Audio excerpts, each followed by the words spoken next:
दोस्तों, जीवन में पाप और पुण्य का सिद्धांत शाश्वत सत्य है। गौतम बुद्ध कहते हैं, हमारे कर्म ही हमारे भाग्य के निर्माता हैं।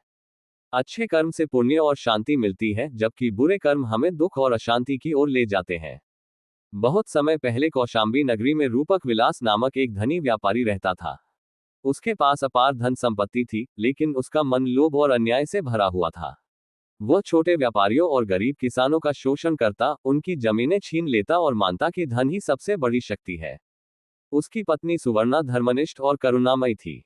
वह अक्सर रूपक को समझाती, धन से केवल भौतिक सुख मिलता है, लेकिन पुण्य आत्मा को सच्ची शांति देता है। लेकिन रूपक उसकी बातों को हंसी में उड़ा देता। समय बीता, रूपक का व्यापार और साम्राज्य बढ़ता गया, लेकिन उसके पाप भी बढ़ते चले गए। धीरे धीरे उसके भीतर अशांति और भय घर करने लगे। रात को उसे सपनों में दिखाई देता कि जिन किसानों का उसने शोषण किया, वे उसे श्राप दे रहे हैं। उसका स्वास्थ्य बिगड़ने लगा और मन बेचैन रहने लगा। इसी बीच एक दिन गौतम बुद्ध उस क्षेत्र में अपने शिष्यों के साथ पधारे। सुवर्णा बुद्ध से मिलने गई और उनसे विनती की, भगवान, मेरे पति रूपक पाप और लोभ में अंधे हो गए हैं। कृपा करके उन्हें सही मार्ग दिखाए।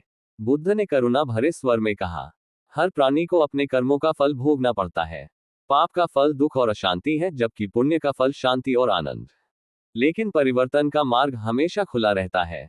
यदि तुम्हारे पति सच्चे हृदय से प्रायश्चित करें, तो वे भी मुक्ति की ओर बढ़ सकते हैं। सुवर्णा ने यह संदेश रूपक तक पहुंचाया।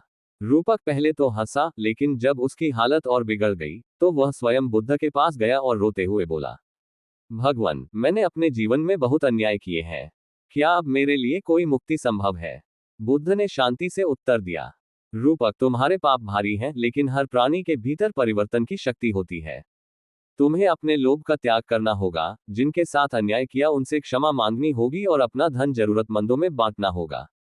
यही प्रायश्चित तुम्हें भीतर से पवित्र करेगा। रूपक ने बुद्ध की वाणी को हृदय से स्वीकार किया।